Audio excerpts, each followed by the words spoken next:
High touch is more important than high tech. When a student is in crisis or a student wants to brainstorm an idea, and when they need a question answered, I want to be efficient. And one of the best ways of doing that is using the telephone. And so that's a real high-touch way that has been really effective for me. And I had really avoided it for a long time because I thought, no, that's really not the technology of online education. But everything is the technology of online education. Establish social presence using digital storytelling. When you start in a face-to-face classroom, when that professor comes in, you're looking at their clothes, the way they act, the jokes, the stories, all these things. You size up who they are, right? So for me, one of the things I leveraged or I relied on was the power of storytelling. And so the power of storytelling, telling stories is a great way to establish your presence and to help students get to know each other as real people. Use technology intentionally. I think we get so excited, I know I do, about new tools and new digital communities and social media tools and technologies that we can use to really enhance what we're trying to achieve with students in our courses. But we sometimes let the tool sort of drive our decision making as opposed to going back to our learning objectives and saying, what do we really want to achieve? Does the tool help us achieve that? Just because we get really excited. The power of external resources.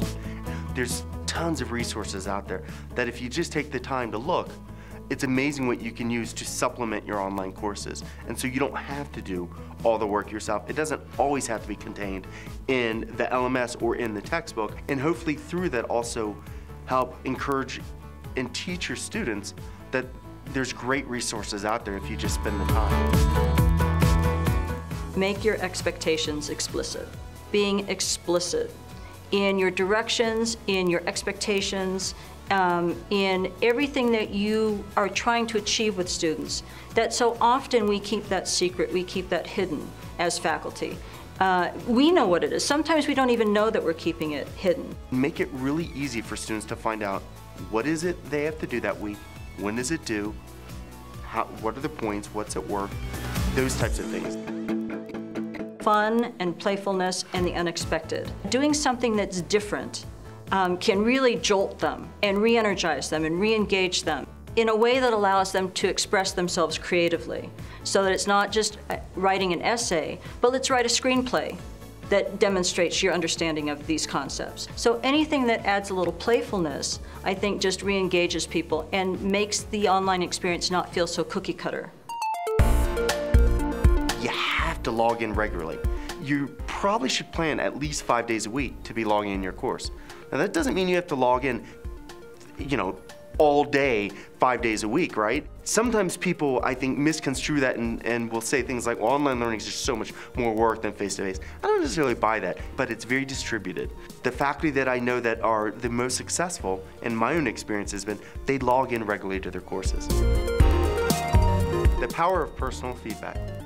One of the things that I find that students really value and that they take away from is when they get specific individual feedback that's meaningful.